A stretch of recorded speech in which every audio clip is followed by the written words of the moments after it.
नमस्कार विद्यार्थी भाइ बहिनीहरू। आज हामी यो स्ट्याटिस्टिक्स अन्तर्गत यो मेडियन भन्ने लेसन सिक्न गइरहेका छौँ। मेडियन हामीले योभन्दा अगाडि मिनको बारेमा पढ्यौँ, आज मेडियनको बारेमा पढ्दैछौँ। पहिला म विद्यार्थी भाइ बहिनीहरूलाई मेडियन भनेको के हो त्यो कुरा सिकाउँछु है त। यो स्ट्याटिस्टिक्समा मेडियन निकाल्नको लागि हामीलाई यो क्लास 8मा 9मा 10मा सबैमा यो जान्नुपर्छ। यो मेडियन जस्तो इन्डिभिजुअल डाटामा छुट्टै तरिकाले फर्मुला लगाइन्छ, डिस्क्रिट डाटामा छुट्टै र कन्टिन्युस डाटामा छुट्टै हुन्छ। एउटा साधारण एउटा इक्जाम्पल दिन्छु मैले, हेर्नुहोस् त ल। जस्तै हामीसँग सपोज 3 5 4 1 7 ल 3 5 4 1 7 यो पाँचवटा नम्बरहरू मैले यहाँ राखेँ। यो पाँचवटा नम्बरलाई यदि एरेन्जिङ इन एसेन्डिङ अर्डर,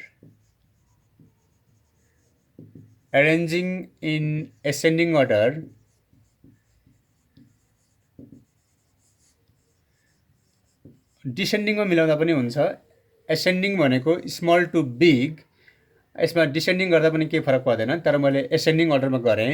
एकचोटि हेरौँ त, सबभन्दा सानो कुन छ 1, त्यसपछि आयो 3, त्यसपछि गयो 4, त्यसपछि 5, त्यसपछि 7 ल।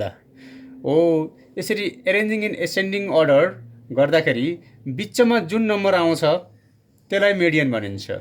बिचमा 4 आयो, हुन त यहाँ पनि 4 आयो सर भन्ने कुरा होला।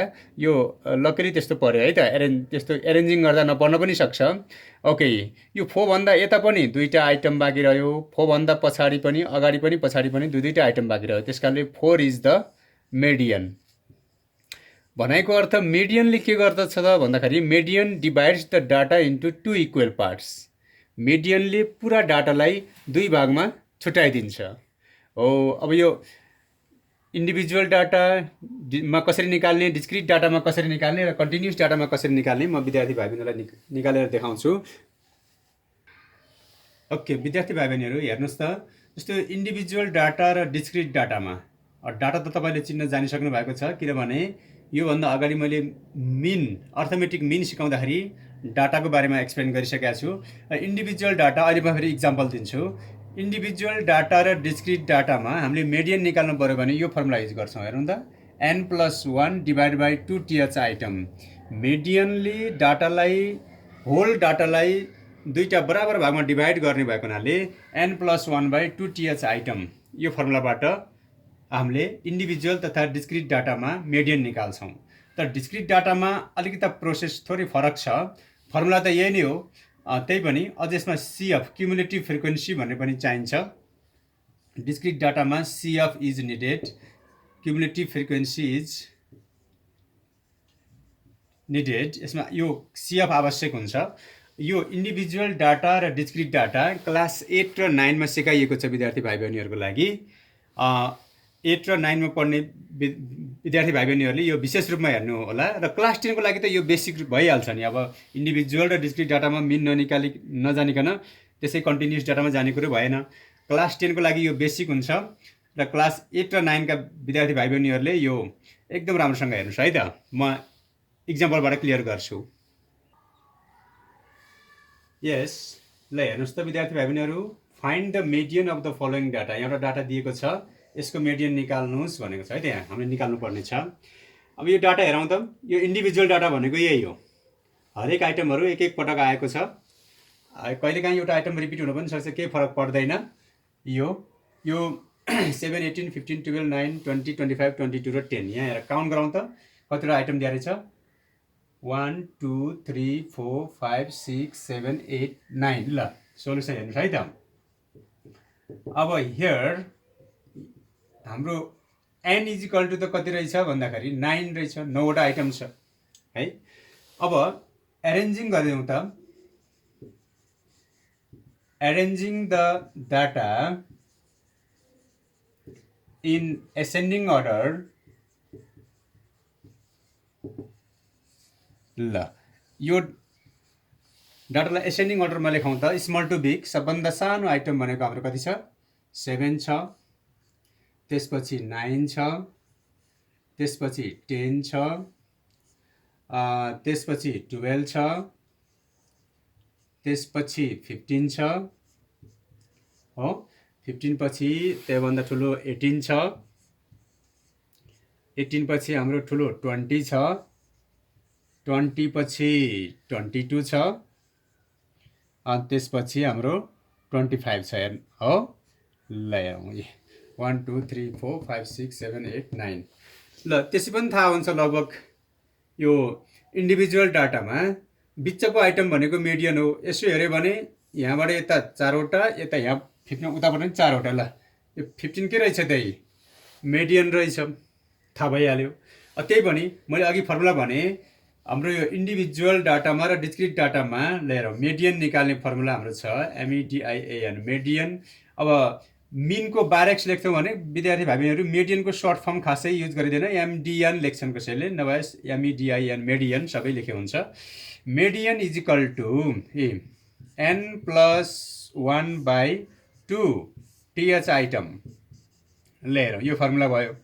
उसो भने यान भनेको त हाम्रो कति आयो भन्दा 9 छ, 9+1/2 TH आइटम भनेको ल 9+1 गर्दा 10 हुन्छ, 10लाई 2 ले डिभाइड गर्दा त 5th आइटम हुन्छ। ल हेरौँ त ल 5th आइटम आयो। ल 5th आइटम आएको भन्नुको अर्थ हामीले काउन्ट गर्दै जाने हो कि स्टार्टिङबाटै, first item, second item, third item, fourth item, अनि 5th आइटम कुन हो त 15 हो। पछि ब्याकबाट गर्दा नि एउटै आउँछ, यताबाट यसलाई डिसेन्डिङ अर्डरमा राखेको भए यताबाट काउन्ट हुन्थ्यो, यही नै आउँथ्यो।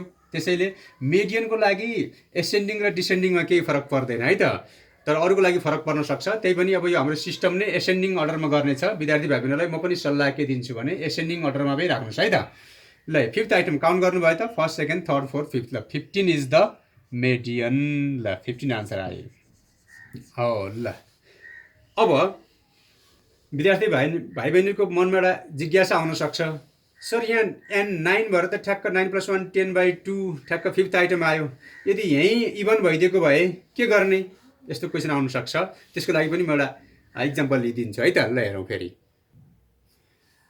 यस विद्यार्थी भाइबहिनी हेर्नुहोस् त। ल एउटा सेकेन्ड इक्जाम्पल हेरौँ। अब find the median of the following data. यहाँ मैले विद्यार्थीहरूको एउटा वेट लिएँ, suppose 22 kg, 25 kg, 17 kg, 28 kg, 20 kg, 30 kg। हेर्नु त कतिजना विद्यार्थी लिएको छु, 1 2 3 4 5 6। ल n = 6। ल हेरौँ है त सोल्युसन। अब पहिला यो डाटालाई एरेन्जिङ गरिदिउँ त।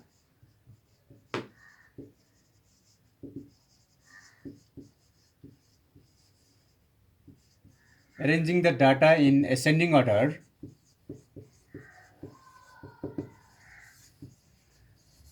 यदि एसेन्डिङ अर्डरमा राख्यो भने ल मिलाउँ त। सबभन्दा सानो कुन छ भन्दाखेरि 17 हो, 17 kg।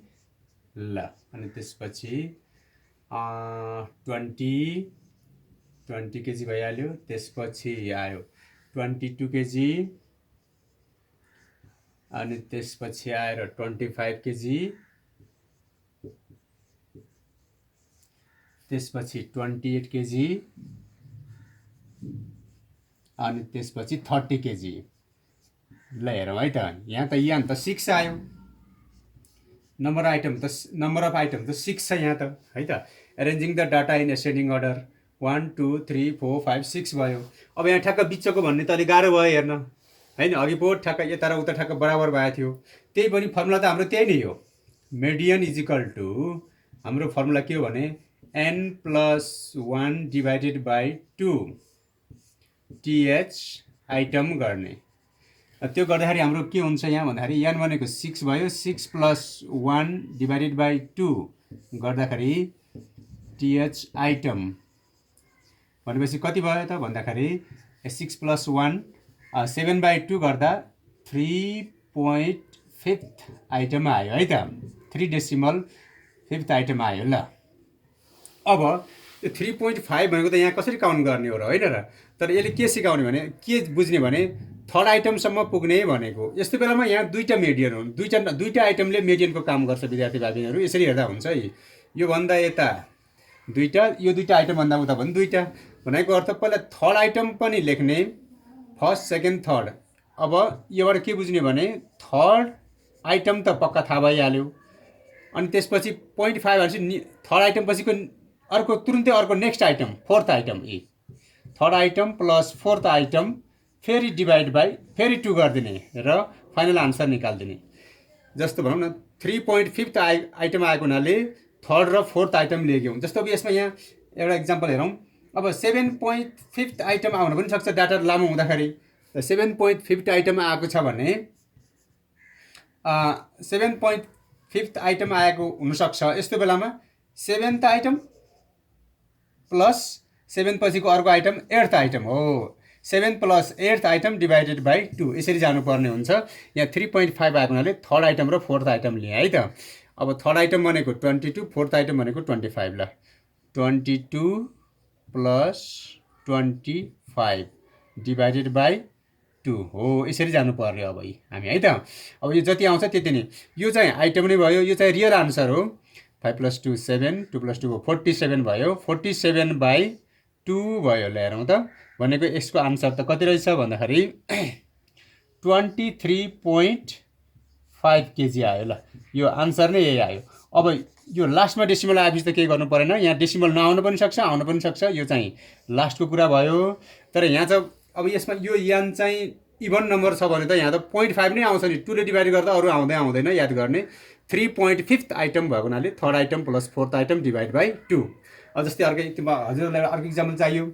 सपोज 9.5 आइटम यस्तो आउन सक्छ। यस्तो आयो भने 9th item plus 10th item divided by 2 गर्ने, फाइनल आन्सर जति आउँछ हो। यसरी हामीले n भनेको नम्बर अफ आइटम अड भए पनि इभन भए पनि हाम्रो मेडियन निकाल्दाखेरि n + 1/2 th आइटम गरेर हामीले मेडियन निकाल्छौँ। यो भयो इन्डिभिजुअल डाटाको कुरा।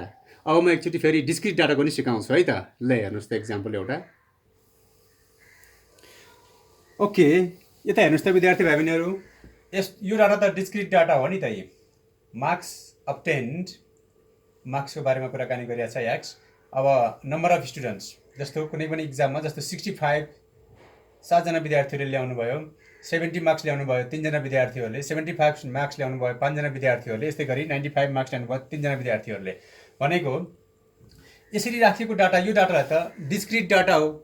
अब यो डिस्क्रिट डाटामा सपोज हामीले मेडियन निकाल्नु पर्यो भने, सपोज अब calculate the median of the given data है त। यो डाटा मैले यता लेखेँ एकछिनको लागि, हेर्नु त। यो डाटाको मेडियन निकाल भने हामीले कसरी निकाल्ने त? अब हेरौँ है त। अब यसलाई यसको सोल्युसन म देखाउँछु विद्यार्थी भाइ बहिनीहरूलाई। ल सोल्युसन, पहिला यो जुन होरिजेन्टल डाटा छ त्यसलाई भर्टिकल फर्ममा लेखौँ है त। ओके, जुन यो होरिजेन्टल डाटा थियो त्यसलाई मैले भर्टिकल फर्ममा लेखेँ है त विद्यार्थी भाइ बहिनीहरू। मार्क्स यहाँ पनि याद गर्नुपर्छ, कहिलेकाहीँ यो 65 70 75 80 85 90 90 छ, यसमा पनि जिगज्याग हुनसक्छ, अर्थात् एसेन्डिङ अर्डरमा नराखेको हुनसक्छ। यहाँ त राखेको छ क्लियरली स्मल टु बिग छ, त्यस्तो छैन भने मिलाउनु पर्छ। अनि यो यता पनि मिलाउनु पर्छ र फ्रिक्वेन्सी पनि मिलाउनु पर्छ, आफ्नो आफ्नो फ्रिक्वेन्सी लेख्नुपर्छ। अब यसमा चाहिँ मैले अघि भनेको थिएँ डिस्क्रिट डाटामा फर्मुला त त्यही हो, n + 1/2 th आइटम नै हो, तर हामीलाई CF-बाट हेरिन्छ। त्यो CF भनेको के हो भन्दा क्युमुलेटिभ फ्रिक्वेन्सी। कसरी निकाल्ने म एकचोटि देखाउँछु त विद्यार्थी भाइहरूलाई। यो क्युमुलेटिभ फ्रिक्वेन्सी कसरी निकाल्ने भने यो 7 को 7 नै यहाँ लेखिदिने 7। अब क्युमुलेटिभ फ्रिक्वेन्सीलाई प्लस गर्दै जाऊ भनेको, अब यो 7 मा यो 3 प्लस गरेर उतापट्टि लेखिदिने। ल अब भनौँ त कति हुन्छ। ल 7 प्लस यो 3, 7 + 3 10 हो। अब यसरी फेरि 10 + 5 10 + 5 15।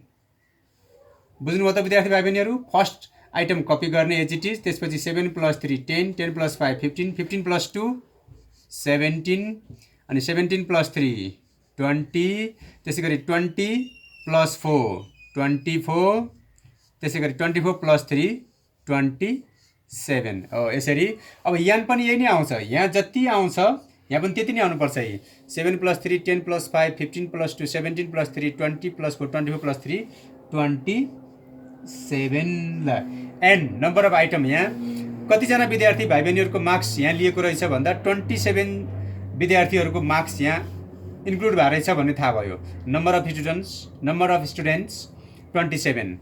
सिएफ पनि निकाल्यौँ। अब हामीले फर्मुला लगाउँछौँ, त्यही नै हो फर्मुला।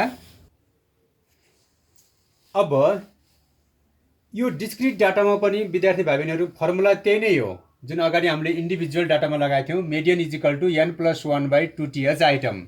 तर फरक के छ त भन्दाखेरि अहिले हामीले यहाँ सिएफ बनायौँ नि यो हो, यहाँबाट आएको आन्सर जुन छ त्यो चाहिँ हामीले सिएफमा हेर्छौँ। ल कसरी हेर्छौँ म देखाउँछु, ल हेर्नुहोस् है त। n भनेको हाम्रो 27 भइहाल्यो, 27 + 1/2th आइटम।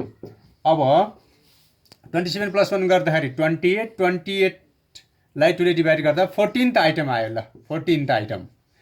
विद्यार्थी भाइ बहिनीहरू यहाँ डेसिमल आउन पनि सक्छ। अब यहाँ 27 + 1 गर्दा 28/2 गर्दा पो 14 आयो। यहीँ 28 भएको भए त यहाँ डेसिमल पक्का आउँथ्यो। यहाँ डेसिमल आओस् जेसुकै आओस् तपाईँले केही चिन्ता लिनु पर्दैन। 14th आइटम अब हामीले आएर हेर्ने यहाँ हो। 14th आइटम कहाँ छ भनेर ठ्याक्कै हेर्ने हो। कहिलेकाहीँ ठ्याक्कै 14 हुनसक्छ यहाँ, तर यहाँ रहेनछ, यहाँ 15 रहेछ है। यहाँ जुन नम्बर यहाँ आउँछ त्यो नम्बर यहाँ ठ्याक्कै हुनसक्छ। ठ्याक्कै भयो भने त्यसको करस्पोन्डिङ आइटम चाहिँ मिडियन हुन्छ। तर अब सपोज गरौँ कि यहाँ चाहिँ 20 आइदिएको भए 20 त यहाँ छ नि त, भनेपछि यहाँ 20सँग मिल्ने आइटम भनेको 85 मिडियन हुन्थ्यो। तर यसमा 14th आइटम आएको हुनाले हामीले के गर्नुपर्छ त भन्दा यो सिएफ त हेर्नुपर्छ, नियरेस्ट ग्रेटर देन यो 14 हेर्नुपर्छ हामीले। यहाँ हेरौँ है त विद्यार्थीहरू। 14 आइटम भएको हुनाले ठ्याक्कै 14 यहाँ नभएको हुनाले सिएफ नियरेस्ट ग्रेटर देन 14 इज त 15 छ यहाँ त। सिएफ जस्तो 14 भन्दा नजिकको ठुलो के, एक स्टेप जस्ट ग्रेटर देन भन्दा पनि हुन्छ। Nearest greater than 14 is 15। So the corresponding item is the CORRESPONDING। Corresponding भनेको मिल्ने, करस्पोन्डिङ आइटम इज। अब यो 15सँग मिल्ने करस्पोन्डिङ आइटम भनेको विद्यार्थी भाइ बहिनीहरू हाम्रो क्वेसन त यो हो नि त, 75। त्यसैले द करस्पोन्डिङ आइटम इज कति रहेछ त 75। देयरफोर मिडियन नै त्यही हो। अब मिडियन इज इक्वल टु 75 भनेर हामीले यसरी आन्सर फिनिसिङ गर्छौँ। यो डिस्क्रिट डाटाको कुरा भयो। अब ठ्याक्क आयो भने सिधै लेख्छौँ के अरे 14th आइटम जस्तो यहाँ 20th आइटम आएको भए 85 भनेर लेखिदिन्थ्यौँ। तर यहाँ 14th आइटम आयो। अब ठ्याक्कै नमिल्ने आइटम आयो भने एकदम याद गर्ने, त्यसको नजिकको ग्रेटर देन लिने। यहाँ जस्तै 14 को नियरेस्ट ग्रेटर देन 14 इज 15। 14 भन्दा एक स्टेप ठुलो भनेको 15 हो। त्योसँग मिल्ने आइटम चाहिँ 75 हो। त्यस कारणले मिडियन 75 भयो भनेर आन्सर कन्क्लुजन गरेको। यसरी हामीले इन्डिभिजुअल र डिस्क्रिट डाटामा मिडियन निकाल्छौँ। Thank you very much. विद्यार्थी भाइ बहिनीहरू थ्याङ्क यू त भनिहालेँ, त्यही पनि फेरि एउटा क्लास वर्क दिन चाहन्छु। Find the median from the following data. मैले एउटा क्वेसन राखेको छु, हेर्नुहोस् त यहाँ। ल यो क्वेसन तपाईँले ट्राई गर्नुहोस्, यसको मिडियन ठ्याक्क 55 आउँछ। ल हेर्नुहोस्, आफै ट्राई गर्नुहोस् है त। The median of this data is 55। तपाईँले आफै क्यालकुलेसन गरेर हेर्नुहोस् त ल है। Okay, see you in the next lesson. अब म कन्टिन्युस डाटामा कसरी मिडियन निकाल्ने भन्ने अर्को भिडियोमा सिकाउँछु है त। हस् त, धन्यवाद।